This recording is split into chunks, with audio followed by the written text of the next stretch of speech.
Seorang wanita buta baru saja selesai mandi dan meninggalkan kamar mandi tanpa menyadari bahwa ada pencuri yang masuk ke rumah. Melihat wanita itu tidak bisa meraih handuk, pria itu dengan baik hati membantunya mendorong sedikit. Wanita itu membungkus dirinya dengan handuk mandi, mulai memanggil suaminya, sementara perampok diam-diam mengawasinya dari belakang. Meskipun Xiaomei tidak bisa melihat, dia sangat akrab dengan rute di rumah. Seperti biasa, dia bersiap untuk memasak, sama sekali tidak menyadari bahwa suaminya di sampingnya sudah meninggal. Darahnya hampir menyentuh Xiaomei. Ketika dia kembali untuk mengambil mangkuk nasi, saus tomat di bawah kakinya membuat Xiaomei terpeleset. Panik melanda Xiaomei. Dia awalnya meraba dan menemukan banyak darah. Awalnya Xiaomei tidak tahu apa cairan kental ini, tetapi seiring dengan penjelajahannya, napasnya mulai terengah-engah. Ketika dia memastikan itu adalah suaminya, Xiaomei menangis terseduh-seduh karena wajah ini sangat dikenalnya. Saat dia menyentuh pisau di samping suaminya, ekspresi Xiaomei kembali tegang. Jelas sekali, kematian suaminya sama sekali bukan kecelakaan. Jadi dia bangkit dan bersiap untuk melapor ke polisi. Siapa sangka di tengah jalan dia ditangkap oleh Xiongda. Mengetahui ada orang lain di rumah, Xiaomei hampir terkena serangan jantung. Dia bertanya kepada pria itu, apa yang ingin dia lakukan. Xiongda tidak berbicara, melainkan melemparkan botol ke lantai untuk mengolok-olok Xiaomei. Sepertinya dia sangat ingin melihat penampilan wanita itu yang panik. Dia terus mengambil buku, melempar dengan gila-gila.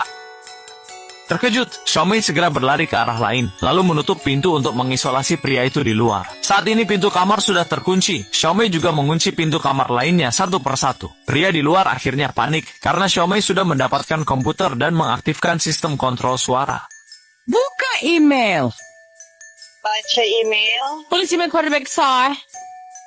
Email geblik so Tuesday. Panggil polisi. Di luar pintu, Xiongda merasa ada yang tidak beres. Tiba-tiba menerobos masuk dari jendela balkon, lalu bangkit dan dengan cepat mengendalikan Xiaomei. Segera tangan Xiaomei diikat erat. Xiongda sangat mengagumi keberanian sang wanita dan menghapuskan noda darah di kakinya. Namun dendam membunuh ayah tidak bisa dimaafkan. Dia memaki pria itu untuk pergi, siapa sangka detik berikutnya rambutnya ditarik. Bukan karena Xiaomei takut, tetapi dia mengerti bahwa jika ingin melarikan diri, dia harus berpura-pura tunduk terlebih dahulu. Dia memutuskan untuk berpura-pura bekerja sama dengan pihak lain. Ternyata, Xiongda menggunakan pisau untuk melepaskan ikat pinggang, dan Xiaomei kembali bebas. Mungkin bagi Xiongda, dia sama sekali tidak menganggap si buta ini. Ternyata dia salah. Saat Xiongda menerima telepon, Xiaomei segera pergi ke ruang ganti, mengganti sepatu olahraga, lalu mengambil kamera di lantai, dan menyembunyikannya di belakang. Berusaha terlihat normal. Ketika Xiongda mendekat, dia mengayunkan kamera dengan sekuat tenaga, untuk menjatuhkan musuh. Lalu dengan cepat meninggalkan rumah berdasarkan ingatannya. Naik lift tidak realistis, karena Xiongda akan segera menyusul. Dalam keadaan darurat hanya bisa menggunakan tangga. Untungnya sudah mengganti sepatu olahraga, tetapi masih ada jalan panjang untuk turun. Saat ini Xiongda juga sudah menyusul. Xiaomei tidak berani berhenti untuk istirahat, karena kecepatan Xiongda jelas lebih cepat darinya. Untuk mempercepat langkah, pemeran utama langsung berguling, dan memang berhasil menjauhkan diri dari Xiongda lagi. Saat ini Xiaomei sudah berlari ke ruang bawah tanah dengan cepat bergerak maju sepanjang pipa. Suara benturan logam memberi petunjuk arah kepada Xiongda. Melewati terowongan panjang, Xiaomei akhirnya kembali ke permukaan. Sambil berlari dia berteriak minta tolong. Ketika Xiongda mengejar keluar, pemeran utama sudah sampai di jalan raya. Tetapi karena dia tidak bisa melihat, dia hanya bisa mencari bantuan dari orang yang lewat. Pada saat itu, seorang yang mengaku sebagai polisi mendekat. Dia memberikan jaket kepada Xiaomei, menyatakan bahwa dia akan melindunginya. Di jalan, pemeran utama menceritakan secara singkat kejadian yang baru saja terjadi. Polisi tersebut sambil menelpon meminta bantuan, sambil membawa Xiaomei ke lobi apartemen untuk menunggu bantuan. Pada saat ini, si botak diam-diam menekan tombol lift, dan si beruang besar juga masuk dari pintu depan. Sarah, dia di sini. Istri tunanetra baru saja kehilangan suaminya, tetapi dia sama sekali tidak menyadarinya. Sampai dia tidak sengaja menginjak saus tomat, dia terhuyung-huyung berlari ke jalan untuk meminta bantuan. Kebetulan ada seorang polisi yang lewat. Xiaomei awalnya mengira dirinya sudah aman, tidak menyangka pria botak itu membawanya kembali ke daratan. Ternyata dia dan Xiongda adalah rekan. Polisi itu bernama Xiong Er. Dia dan suami Xiaomei adalah kenalan lama, menyerangnya hanya untuk mencari keuntungan. Pria botak itu terus-menerus menanyakan di mana uang disembunyikan, tetapi pemeran utama wanita tetap diam. Untuk mendapatkan uang, Xiongda mulai memukuli Xiaomei dengan brutal. Saat itu Xiong Er menyadari sesuatu yang mencurigakan. Dia merasa lukisan di dinding itu jelas tidak cocok dengan dekorasi. Begitu mendengar, rekannya segera mengambil lukisan itu. Dan ternyata di balik lukisan itu penuh dengan uang dolar. Xiongda tertawa lebar. Setidaknya ada 300.000 di sini. Kedua orang itu mengemas uang tersebut. Dan Xiaomei yang tidak bisa melihat berhasil lolos dari bahaya. Karena dia sama sekali tidak tahu seperti apa rupa para perampok itu. Namun sebelum pergi, Xiong Er tetap merusak ponsel si pemeran utama wanita. Segera setelah itu, Xiaomei mendengar suara pintu ditutup. Dan untuk memastikan keamanan, Xiaomei tetap mengunci pintu dari dalam. Akhirnya hati yang cemas bisa tenang. dia dengan putus asa membelai kalung yang diberikan suaminya. Tanpa sadar Xiao Mei tertidur. Begitu bangun dia menyadari sesuatu. Bergegas menuju pintu, baru saja akan membukanya, langsung ditutup oleh Xiongda. Ternyata dua perampok itu belum pergi. Xiao Mei meraba-raba menuju balkon, ingin mencari senjata untuk melindungi diri, tetapi bagi para perampok, mereka sama sekali tidak menganggapnya ancaman. Tujuan mereka bukanlah uang, melainkan berlian yang disembunyikan oleh suami Xiao Mei, yang sama sekali tidak diketahui oleh Xiao Mei. Saat itu, sebuah helikopter patroli terbang di atas, dan saat Xiongda dan Xiong-er sedang berdiskusi mencari solusi, Xiao Mei memanfaatkan tangga darurat untuk memanjat ke atap, lalu melambaikan tangan dengan kuat untuk mencari bantuan.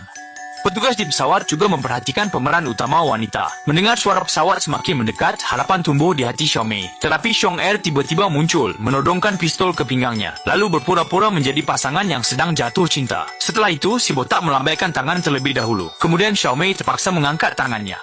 Setelah memastikan tidak ada ancaman, kapten pesawat pun pergi. Hal ini benar-benar membuat si botak marah, dan saat kembali ke rumah, dia mengikat Xiao Mei seperti mumi, lalu menutupi wajahnya dengan handuk, mengambil 1 ton air, memaksanya untuk mengungkapkan proyek berlian. Dalam kesakitan, sang wanita utama berjuang mati-matian, tetapi meskipun demikian, dia tidak mau mengungkapkan sepatah kata pun. Tepat ketika Xiao Mei hampir tidak bisa bertahan, bel pintu berbunyi. Dua pria kuat sedang menyiksa wanita buta, dan saat itu, bel pintu berbunyi, terdengar seperti suara kakak perempuan Xiao Mei. Xiongda menyuruhnya membuka pintu untuk mengusir dua orang itu. Jika tidak menurut, si botak tidak keberatan membunuh 1 orang lagi. Dua pria kekar bersiap menyerang dari kedua sisi. Pemeran utama wanita hanya berani membuka sedikit celah pintu. Kakak ipar segera menyadari wajah Xiao Mei tidak seperti biasanya. Demi keselamatan keluarga, dia hanya bisa berbohong bahwa dia baru saja bertengkar dengan suaminya. Kakak ipar memutuskan untuk membela Xiao Mei.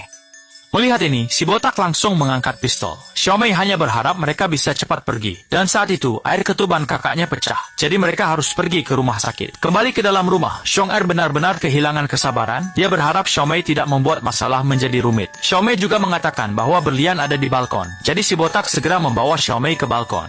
Menurut penuturan Xiao Mei, suaminya kemungkinan besar menyembunyikan berlian di dalam pot bunga. Tetapi ada ratusan pot bunga di balkon. Jadi Xiong-er hanya bisa memecahkannya satu persatu untuk mencari. Sementara itu, di dalam rumah, Xiongda juga bersiap untuk minum sedikit Sprite untuk menghilangkan lelah. Pada saat itu, sebuah es batu menarik perhatiannya. Dan ketika dilihat lebih dekat, ternyata itu adalah berlian. Melihat sekilas ke arah rekannya, dia mulai memiliki niat egois.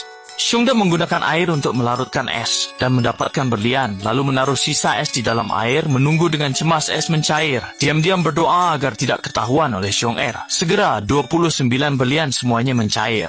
So, pada saat ini, di balkon, si botak masih sibuk dengan bunga-bunga. Tanpa disadari, Xiong-er sudah memasukkan berlian ke dalam tas. Dan aksinya mencuri berlian itu juga diketahui oleh si botak. Berani sekali dia makan sendiri. Kemudian Xiongda bersiap untuk bertindak lebih dulu. Melihat dia berjalan menuju balkon, Xiong-er segera menjadi waspada. Saat Xiongda hendak bergerak, dia malah ditembak lebih dulu oleh si botak. Dia mengeluarkan berlian yang disembunyikan Xiongda, mengambil tasnya, dan tidak lupa merasa senang. Tiba-tiba, Xiao Mei melakukan serangan balik. Pistol dan berlian jatuh ke lantai. Si botak mendorong Xiao Mei hingga terjatuh, lalu melompat ke arah pemeran utama wanita. Pecahnya lampu menyebabkan ruangan menjadi gelap. Seluruh ruangan seketika digantikan oleh kegelapan malam. Namun, ini justru menjadi keuntungan bagi Xiao Mei. Dengan mengandalkan ingatan, dia menemukan pistol dan berlian. Selama si botak membuat keributan, Xiao Mei tidak akan ragu untuk menembak. Panik melanda si botak. Saat itu kembang api mulai meledak di langit. Suara ledakan menjadi penghalang bagi Xiao Mei untuk mengenali suara. Si botak memanfaatkan kesempatan untuk mendekat, tetapi tetap terkena bahu. Melihat peluru hampir habis, Xiao Mei mengeluarkan berlian, dan di depan si botak melemparkannya satu persatu ke bawah. Cemas, Xiong-er mulai cemas. Kemudian Xiao Mei mengambil 1 kantong penuh dan hendak melemparkannya ke bawah. Si botak tidak lagi menahan diri, dengan risiko terkena tembakan, dia mencoba mengambil kembali berlian. Saat itu, Xiao Mei meledakkan kekuatan yang luar biasa dan melemparkannya terbang. Akhirnya si botak jatuh dari gedung dan tewas. Setelah seharian penuh kekacauan, Xiao Mei sangat lelah, memikirkan kematian suaminya. Dia semakin sedih, tetapi ketika berpikir kembali, dia masih memiliki berlian. Dia meletakkan kembali berlian ke dalam lemari es. Dan sejak itu menjalani kehidupan bahagia tanpa beban.